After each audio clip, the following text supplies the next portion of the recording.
Hey everybody, it is Mickey with Free Roaming Photography, and in this video I'm going to explain the difference between RAW and JPEG. They're the two settings that your camera can shoot, and I'm going to explain to you why one is typically better than the other. Real quick, if you do want to support me though, I have links down in the description on how to do that, and your help is tremendously appreciated. Even if you just like and comment on this video, that means the world to me, so thank you so much. But yeah, jumping right into it. Basically, a raw file is the image that your camera shoots once it has taken the photo. You've dialed in the aperture, the shutter speed, the ISO, all those settings work together to create the exposure. And that exposure is written into a file.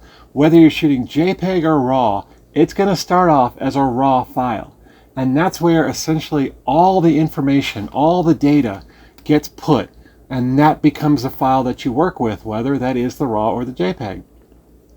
Now, what happens is a lot of people want to shoot JPEG because it's smaller, it takes up less space, you get a lot more out of your memory cards if you're shooting JPEG, and there's just less work to do, which, yeah, in certain situations, that's great.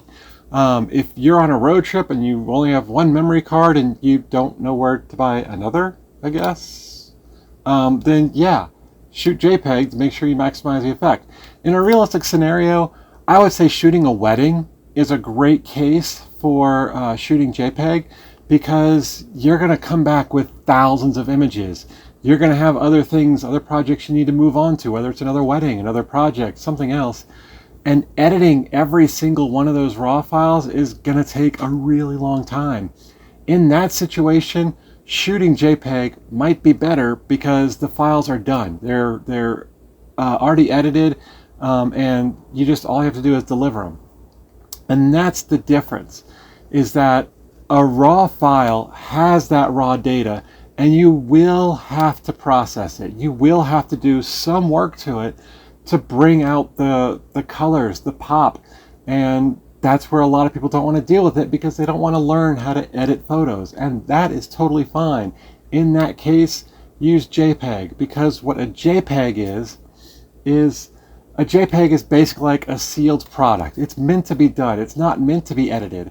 What happens when that JPEG gets written is that the camera will take that RAW file, if you have it set to shoot JPEG, it will take that RAW file, it will apply some arbitrary edits to it just to give it a little bit more pop, and then it's going to get rid of the RAW file and keep that JPEG, and that is what you see. And that is the file that you have when you download them all to your computer. So, what's the big difference? Like, why would you want to add to your workload? Why would you want to have to work on a photo to make it look good? Well, the main reason is because you get a lot more flexibility. You get a lot more control out of the exposure, out of the way it looks, out of how much of those edits you want. And for a lot of people, that's really important. That's a lot of the creative process, is getting that photo to look like you want. And that's where a lot of people find a lot of their voice. Sometimes it's about muting colors. Sometimes it's about pulling in one subject and using color or contrast to recede another part of the photo. So there's a lot of flexibility that you have when you're shooting RAW photos and processing them on the computer. Now, if that's confusing, the analogy I like to use, it's going to be a little bit silly, I'm going to warn you, but it really kind of paints the picture of the main difference between a RAW file and a JPEG. And so a RAW file is basically like you're cooking a pizza.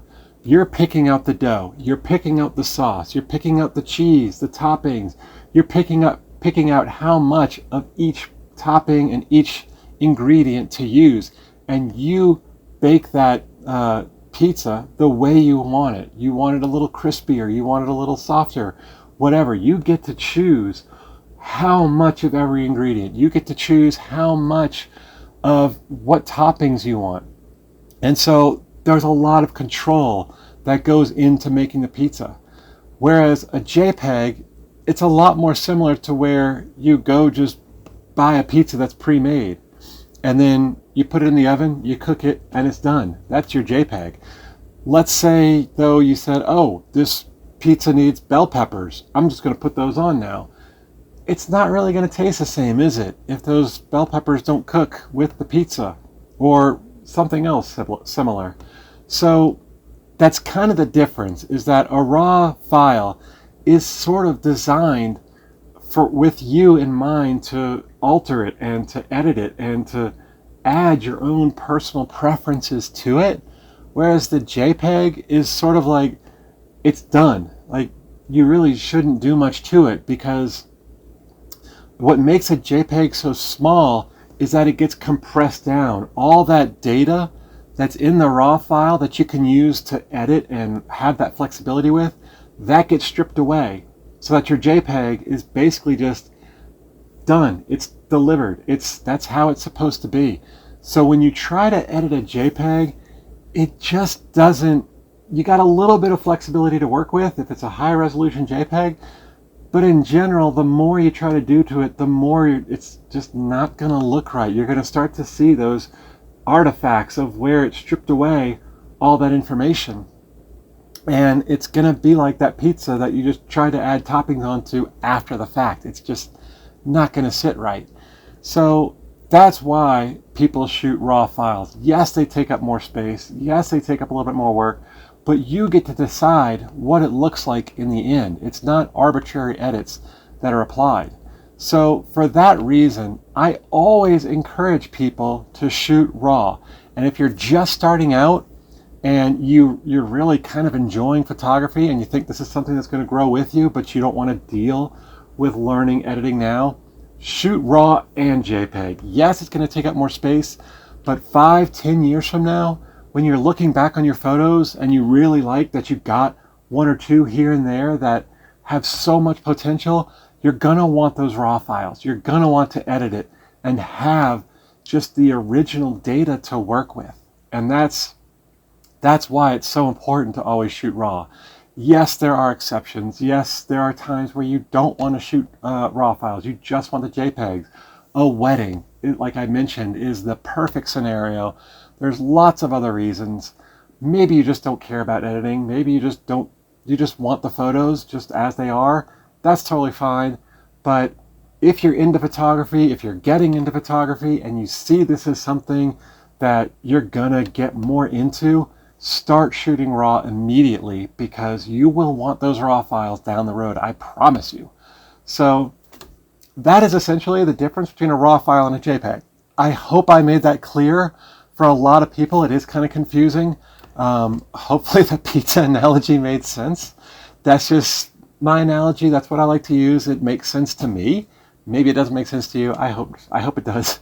But anyway, if you have questions or comments, please leave them down below. I always try to respond. And if you like this, please like and subscribe. And if you want to support me, I do have links down in the description. It means the world to me. Thank y'all so much. And yeah, till next time, I will see y'all soon.